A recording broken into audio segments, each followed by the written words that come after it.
Book of Boba Fett is many things. It's an action-packed space western, a tense crime drama, a Dances with Wolves ripoff, and a look at the terrifying future of the not-so-uncanny valley. What it isn't is a competent television show. No, the Book of Boba Fett is what we in the industry like to call a narrative cluster. With its endless parade of bland characters, confusing timelines, and lazy story hooks never truly coalescing into a coherent product. This show is like a jigsaw puzzle made out of razor blades, because though all the jagged little pieces do eventually fit together, what you get is about as satisfying as a stock image of a panda bear covered in your own human blood. Point is, the Book of Boba Fett has given us a shitty, blood-soaked jigsaw puzzle, and we're here to tear that bastard apart and put it back in the box. So throw on your safety gloves, grab a drink, and let's get to work. But first, a word from our sponsor. Now, if you're like me, you've probably found yourself getting a bit tired of all these superhero movies. Sure, we occasionally get something good like Spider-Man, but we also get crap like Wonder Woman 1984, The Eternals, or that godforsaken Hellboy reboot. Point is, maybe you're getting tired of watching these checkbox diversity characters putting on silly costumes and fighting CGI aliens. Maybe you've found yourself watching the latest round of Cape and thought, man, I wish some guy with a big gun would just show up and shoot all these motherfuckers in the head. Well, buddy, have I got the comic book for you. Super Killer is a man with a mission, and that mission is to shoot superheroes in the fucking head. Immortal alien gods? Bam, headshot. Adorable magical girls? Bam, headshot. Batman, you want him to kill Batman? No, we can't use Batman. DC Comics owns Batman, but here's a guy who looks kinda like Batman. Bang! Right in the fucking head. Super Killer is a hilarious dark comedy written by one of the greatest comedic talents of the 21st century. Me. I wrote it. It also features incredible artwork by Keter LeBeau, the most beautiful man in Mexico. Point is, this is going to be the greatest comic book ever written, but we can't make it without your help. Check the link in the description and sign up for our mailing list. That way, when our crowdfunding campaign goes live, you'll be among the first in line to get yourself a copy of this glorious blood-soaked comic book masterpiece. Super Killer Book 1. Because for humanity to live, the Superman must die. And now, back to shitting on Disney.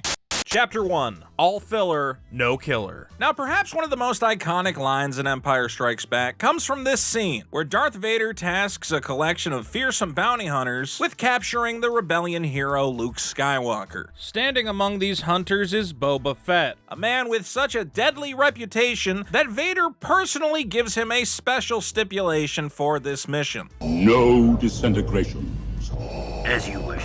God, what a great line. With just these two words, we learn that Boba Fett's love of ruthless, unrestrained violence is so severe that even the most terrifying Sith Lord in history has to tell the guy to rein it in a little bit. Unfortunately, this Boba Fett, who was once known galaxy-wide as a master of death and disintegration, seems to have been lost forever in the stomach of the Sarlacc pit.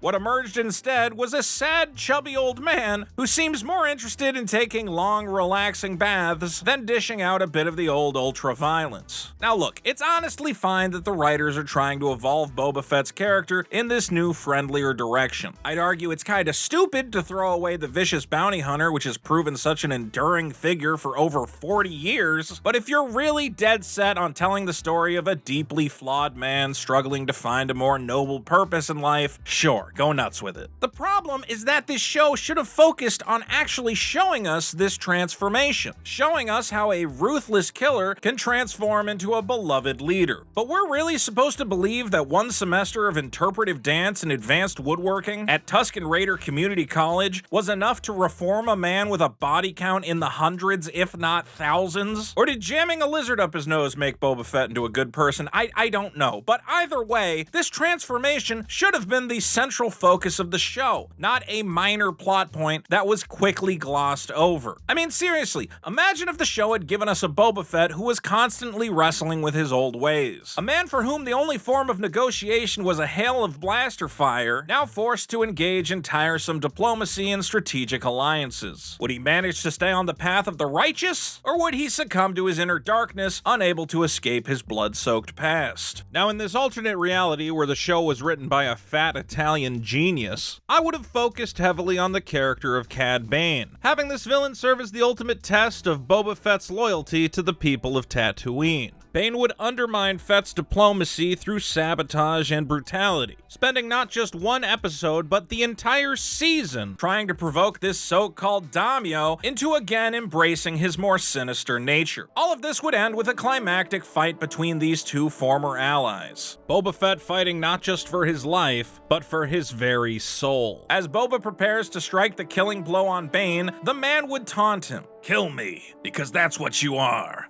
a killer. It's all you've ever been, and it's all you'll ever be.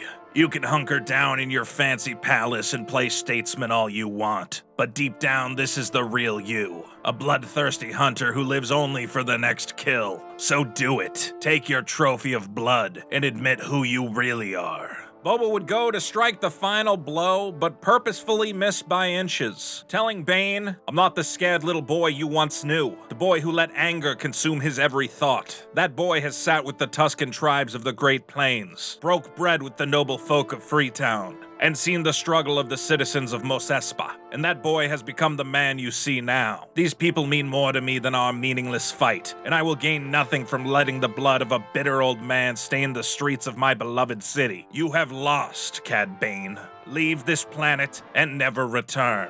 Boba would turn to exit, only for Cad Bane to pull a hidden blaster from beneath his coat and try to strike a coward's blow. But he is too old, too slow, and too blind to understand that Fett's final courtesy was not a gift to be squandered. Fett would put him down with a shot between the eyes. "So long, old friend," he would lament, content to know he did only what was necessary, but sadly forced to acknowledge that even the noble man must sometimes shed blood. But instead, Cad Bane just kind of randomly shows up, causes some trouble, and then Boba Fett stabs him to death with a pointy stick. No moral quandaries, no ruminations on the line between good and evil, just stabbing a blue guy to death with a pointy stick.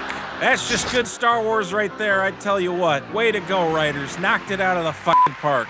Chapter 2. The Godfather for Babies. Now, when I first heard the Book of Boba Fett was going to be a crime family drama like The Sopranos, I actually thought that was a semi-clever idea. A show exploring the ins and outs of the Tatooine underworld, as well as the various crime bosses and bounty hunters fighting to control it, could have made for a decent watch. Unfortunately, I don't think the people writing the Book of Boba Fett have ever actually seen a mafia movie, because while the show contains very clear visual references to films like The Godfather, it seems to completely misunderstand what makes those stories interesting. See, in your typical mafia movie, the most important story beats are the hard choices that our anti-heroes have to make. We watch as characters like Michael Corleone desperately try to hang on to their humanity, while making decisions that lead to the death of friends, associates, and sometimes even their own family. But Boba Fett is never given even a single hard choice to make in this show. No, this is a mafia story where the Godfather rules not with money or violence, but with the power of friendship.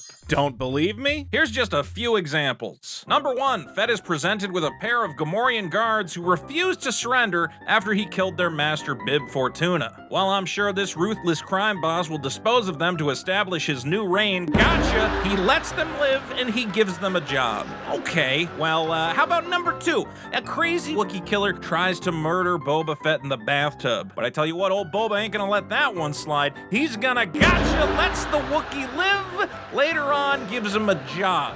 Okay, well, I guess then there's number 3, a bunch of biker punks, they're stealing water. Now it's time. Boba Fett gonna break some skulls, gotcha, pardons them, gives all of them jobs. All of them? They all get a job? This is like Boba Fett's only thing, giving people jobs now. Number 4, flashback. Boba finds one of the most deadly assassins in the universe. She's dying in the desert, so he does the smart thing, he books it out of there. Gotcha, saves her life, gives her a job. This is the whole show.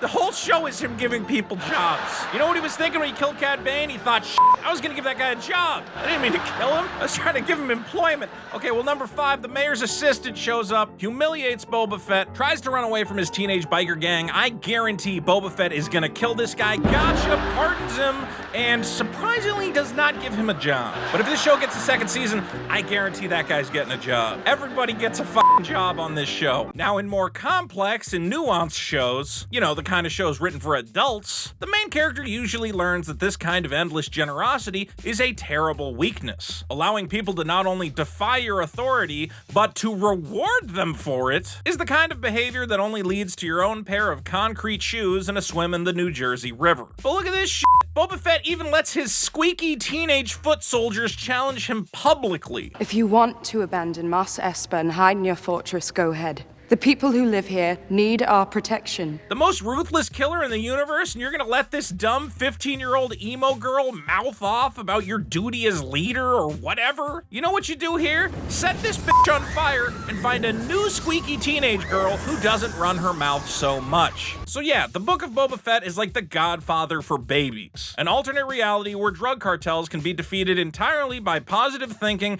and a can-do attitude.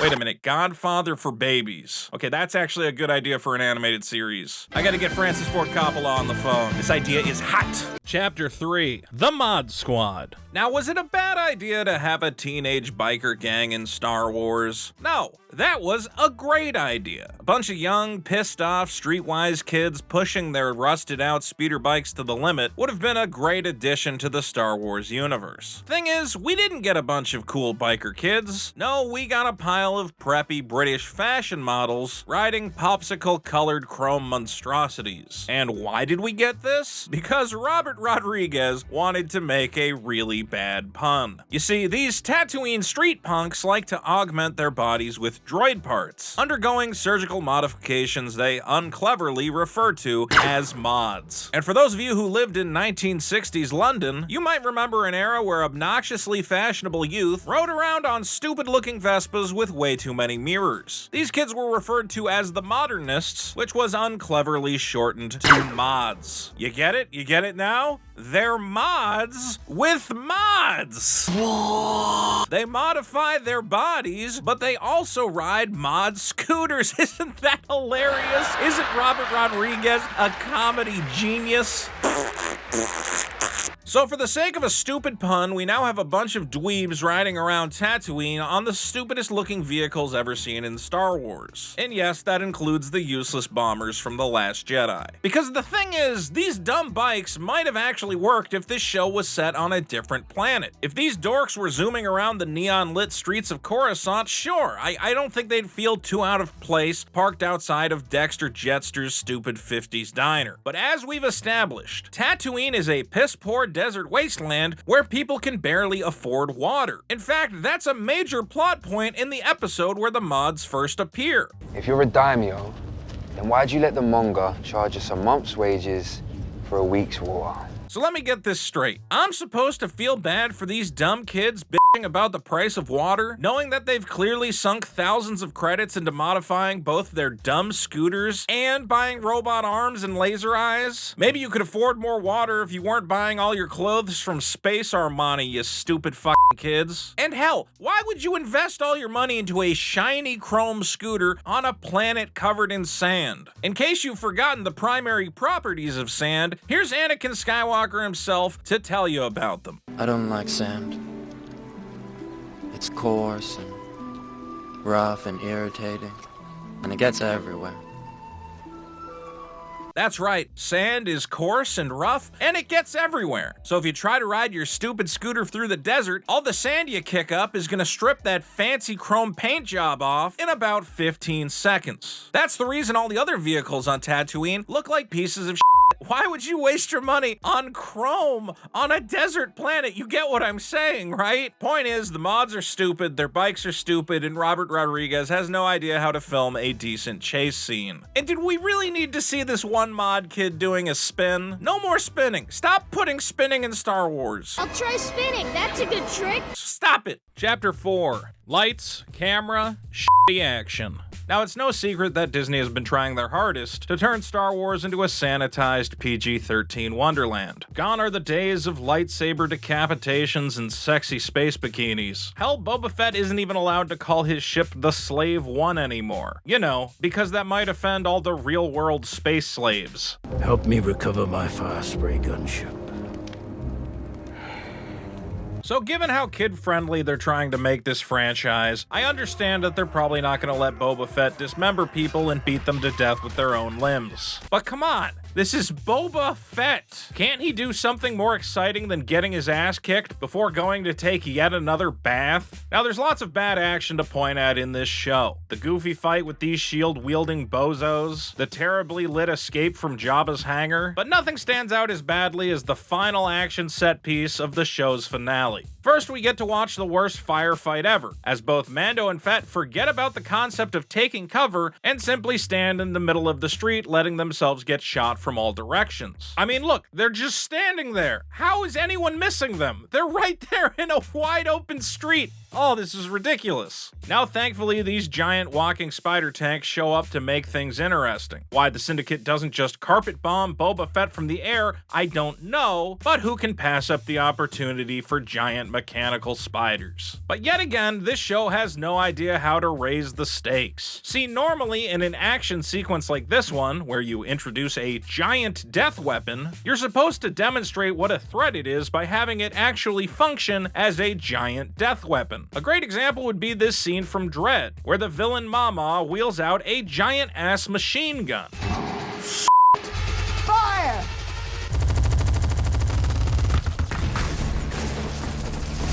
You see how everyone's getting shot by the gun, you know? How the movie makes the weapon seem scary by showing the damage it can actually do? Not only is this more visually interesting, but it ramps up the tension of the scene, making it clear our heroes are in very real danger. Now compare that to the Book of Boba Fett, where f***ing Robert Rodriguez gives us two giant walking death tanks, yet doesn't let them shoot even a single random villager. How useless are these f***ing things? Again, you've got a crowd of morons fleeing down a wide open street, and these spiders can't land even a single shot? You can't hit any of these people? God, how thrilling is this? Hell, these things can't even shoot through a flimsy clay wall. What, is the wall made of Beskar too? This is the stupidest thing ever. Again, I'm not saying the show needs to be filled with blood and gore, but all these action sequences are lazy, badly shot, and never put our characters in any real danger. But hey, look, it's the Rancor. Remember the Rancor, you know, from Return of the Jedi? Remember that? Ignore the lazy, uninspired action and suck up the nostalgia juice, you filthy fucking animals. Jesus Christ. Chapter 5. Boba Fett is an idiot. Now, ever since Return of the Jedi saw our favorite Mandalorian getting bested by a blind Han Solo, Boba Fett's reputation as the most cunning bounty hunter in the galaxy has been a matter of contention, which is part of why fans were so excited for this show. It was a chance to show us Boba Fett's legendary prowess in action, to see just how this brilliant warrior outwits and outsmarts his enemies. Instead, we got a scene where Boba Fett goes looking for his armor inside the Sarlacc pit, despite the fact that he crawled out of the pit wearing the armor. So, obviously, it's not in there. Okay, I guess I can forgive that. I'm gonna assume this old bald bastard has a bit of memory loss after getting half digested inside a monster stomach, then getting dragged through the desert like a bitch. Yet no amount of memory loss excuses the sheer stupidity of flying your spaceship over to a giant sentient desert vagina without first checking whether or not that bitch is still alive.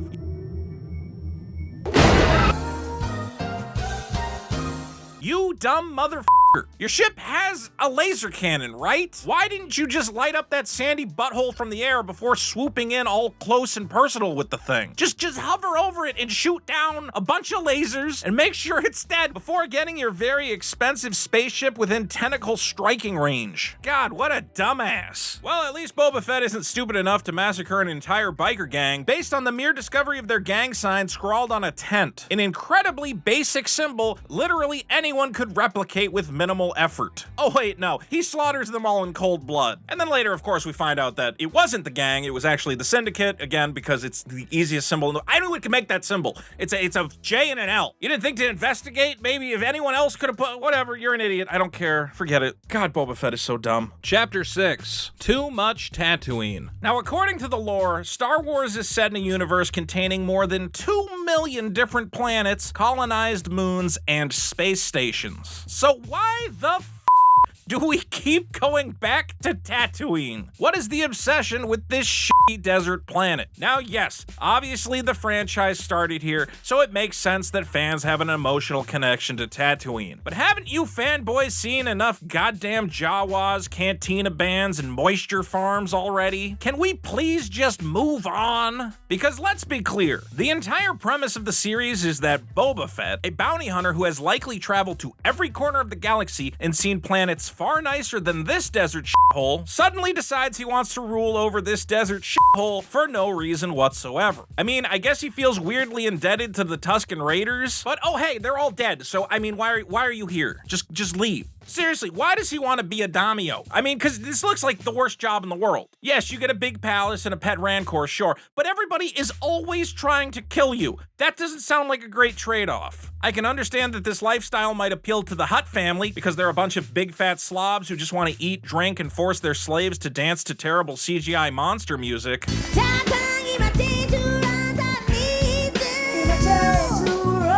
But what is Boba Fett getting out of this? I guess he's just high on the idea of bringing peace to the lawless streets of Mos Espa. Again, because he spent like a week with Tusken Raiders and now he cares about people or something. I don't know. I don't care. Like a panther. Yes?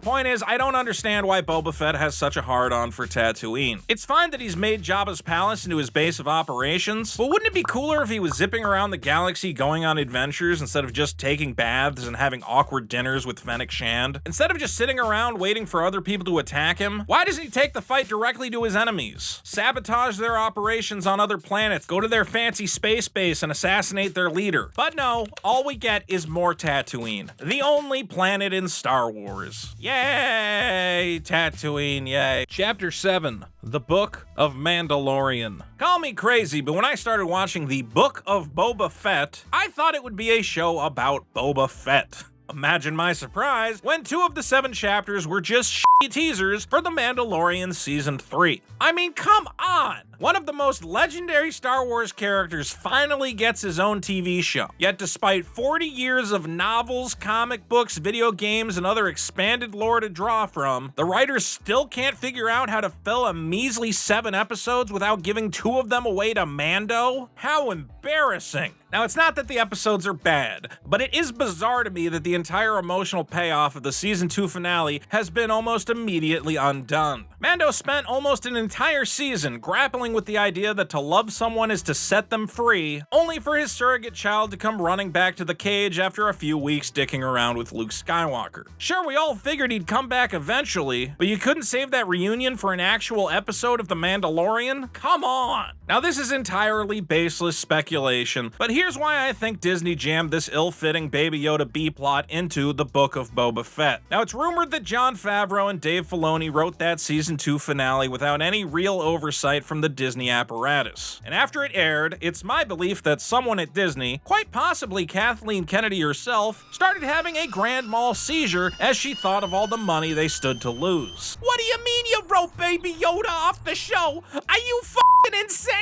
Do you know how much fucking money we make selling merchandise of that little green bastard? Fix it now, or you're all fired! So Jon Favreau and Dave Filoni were given the unfortunate task of completely undercutting their own season finale, forcibly jamming the tiny green cash cow back into the franchise in the midst of a completely different show. So as cool as deepfake Luke Skywalker might have been, these 2 episodes still seemed like little more than a desperate attempt to ensure the Baby Yoda money printer was properly lubed lubed up in time for another season of Mando. I mean, God forbid they devote those 2 episodes to expanding on the lackluster motivations of the guy the show is named after. It's the Book of Boba Fett.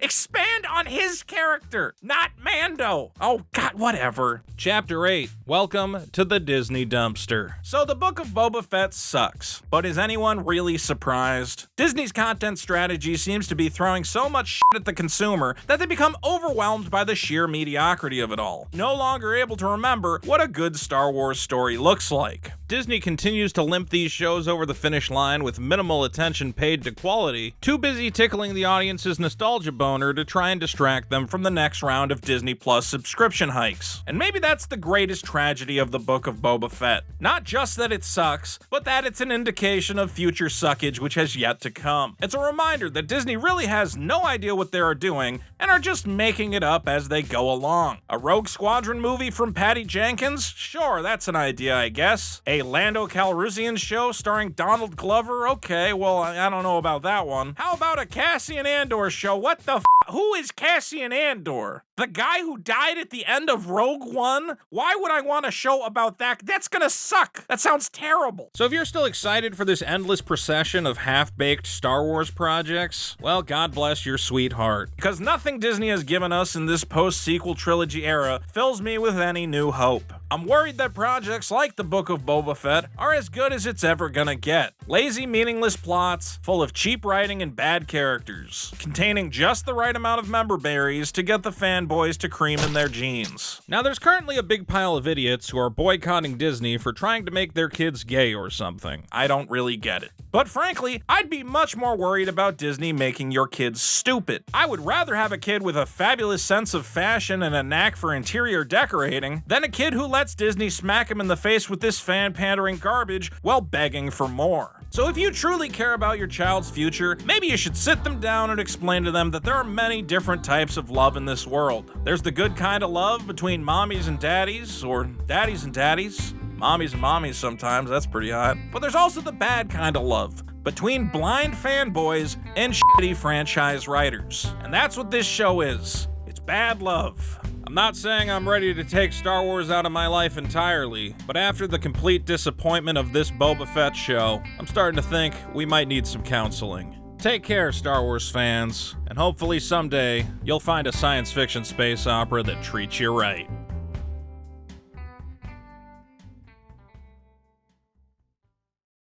Hey buddy, thanks for watching. Now real quick, please, I know this is the part of the video where everybody goes, oh, it's over, I can leave and go watch more fun YouTube videos. Please, just give me 2 seconds of your time. I really appreciate it. Right now, it is very hard to survive as a YouTuber, and I'm frankly only able to do it with the support of people like you. So at the very least, could you please subscribe to the channel? Hit the button. It takes nothing. It costs you nothing. Click that little button.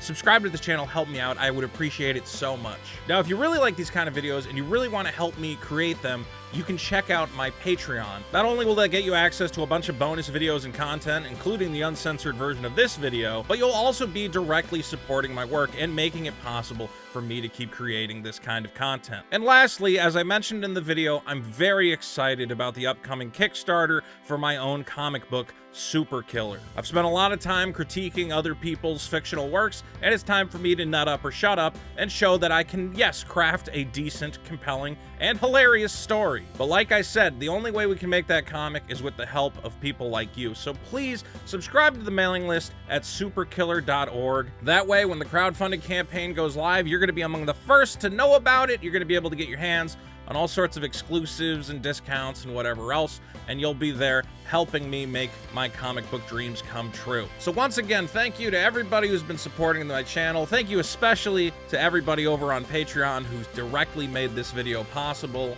And please, if you like what you see, don't forget to subscribe and maybe check out the mailing list over at superkiller.org. I would really appreciate it. Again, it doesn't cost you anything. You just give me your email address and you make the fat guy feel a little bit happier for a day, okay? You just give me this. I have nothing else going on in my life, please. Okay, thanks for watching, and what do we do next? Obi-Wan Kenobi? Oh God, I don't know if I want to talk about that show. Let me know in the comments if you want me to talk about Obi-Wan Kenobi. And as always, more cool videos coming soon. Peace.